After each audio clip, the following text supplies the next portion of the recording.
Ya, selamat pagi anak-anak. Di sini Pak Weni ya. Kita ketemu lagi untuk materi TIK. Kita masuk ke materi yang ketujuh. Ya, ini yang kemarin kita sampai ke sel ya. Kita lanjutkan. Ya, ini yang pertama, cara memasukkan data ke dalam sel. Ya, ada berbagai jenis data yang dapat dimasukkan ke dalam lembar kerja, yaitu teks, angka atau nilai ya, bulan, tanggal, dan jam. Adapun langkah memasukkan data ke dalam sel adalah sebagai berikut. 1. Jadikan sel yang akan diletakkan datanya sebagai sel aktif.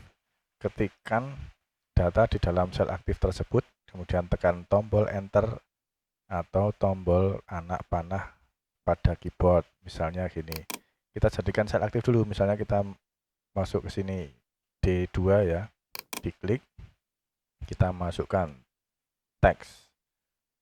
Ya, terus enter, tekan enter ya, jangan lupa. Atau tombol panah kanan kiri ya. Kemudian yang kedua, ya ini yang ada beberapa data yang dapat dimasukkan. Yang pertama, data teks. Ini adalah data yang tidak bisa dioperasikan dengan operator matematika. Sifat-sifatnya berisi angka, huruf, ataupun tanda baca. Dalam memasukkan angka yang akan diperlakukan sebagai teks, sebelumnya diketik tanda kutip tunggal sebelum mengetik angka tersebut. Ya, ini misalnya contohnya ini ya. Ya, perataan kiri ya. Kalau data teks itu misalnya gini. Misalnya angka. Ini akan diperlakukan sebagai teks. Kita depannya kita kasih tanda kutip tunggal 1 ya. Ya, ada tanda kutip di sebelahnya enter ya biasanya di keyboard itu. Terus kita enter. Ya, ini ada tandanya. Ini perataannya rata kiri. Di kiri ya ini ya. Nah, ini tidak bisa dioperasikan, ditambah, dikurang, dibagi, tidak bisa. Karena akan seperti teks. Ya, kemudian yang kedua, data angka atau numerik. Ya, sifatnya bisa dioperasikan dengan operator matematika. Ini hanya boleh berisi angka saja. Dapat memasukkan bilangan dalam bentuk persentase, persen ya. Ya, pemisah angka ribuan menggunakan tanda koma, itu defaultnya ya. Dan pemisah desimal menggunakan tanda titik. Dapat diberi simbol mata uang di depan suatu bilangan. Misalnya gini, kita ketik, ini kan ada ketik tanda kutip tunggal, ini berarti teks ya. Kalau kita masukkan angka, misalnya 200.000. Ini 200.000 akan sebagai angka. Nah, ini perataannya dia rata kanan. Beda ya. Kalau ini tadi ya teks, ini angka. Rata kanan, ini rata kiri. Dan kita akan masukkan simbol mata uang bisa. Nah, ada ini dolar, Rp ya, atau Indonesia. Kalau Indonesia Rp, rupiah. Nah, ini pemisah ribuan. Oh, ini settingannya Pak Weni sudah diubah. Jadi di sini pemisah ribuan ini tanda titik dan desimalnya tanda koma. Tadi ini default biasanya Amerika ya. Kalau Amerika itu kebalik. Koma itu ribuan, kalau desimal itu titik. Ya. Seperti itu, atau bisa kita kasih persen.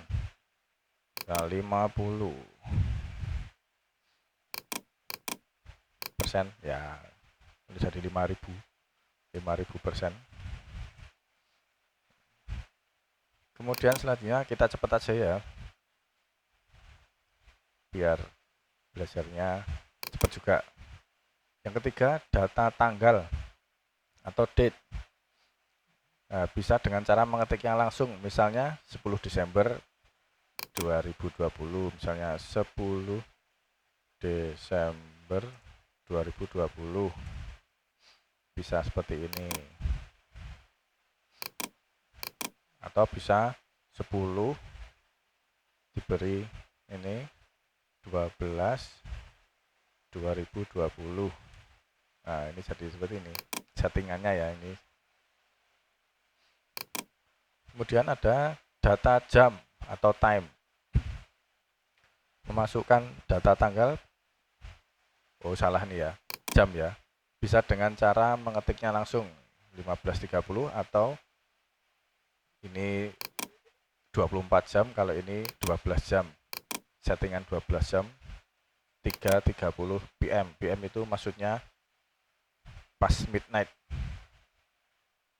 Ya, ada PM, ada AM. 15.30 atau 3.30 PM. Ya, PM itu maksudnya sore. Kalau AM itu pagi sampai siang, kalau PM itu siang sampai malam. Ya. Nah, kemudian ada fasilitas autofill. Ya, ini fasilitas autofill akan mempermudah untuk masukkan data ke dalam sel. Ini maksudnya auto itu otomatis. Ya, caranya seperti ini, masukkan dua data pertama ke dalam sel, buat range pada kotak data pertama tersebut, klik kiri dan tahan kotak kecil yang terletak pada sudut kanan bawah range. Kemudian geser mouse untuk memperbesar area. Nah, jika jumlah data yang sudah sesuai keinginan, lepaskan tombol mouse. Misalnya ini, kita mau urut 1, 2, 3. Kita ketikkan 2 dulu, 1 sama 2. Kita buat range. Klik, ditahan, ditarik, ya ini jadi range namanya. Kemudian ini ada kotak kecil di sini, pojokan ini. Sampai kursornya membentuk tanda plus hitam seperti ini. Kita klik, tahan. Nah, ini ada muncul angka. Nah, misalnya sampai 15. Ya, ini bisa. Atau autofill tanggal juga bisa. Misalnya 1 Desember. Desember ini biasanya pakai C settingannya. 2020. Ini kita klik, ya ini otomatis sendiri sampai 10. Ya, 1, 2 ya, bisa urut ya. Ini. Ya, seperti itu bisa kalian coba sendiri di rumah. Kita lanjutkan. Ini mudah ini. Kalau kalian memperhatikan, mudah sekali. Oke. Kita ketemu dalam pertemuan berikutnya. Sampai jumpa lagi. Tuhan Yesus memberkati.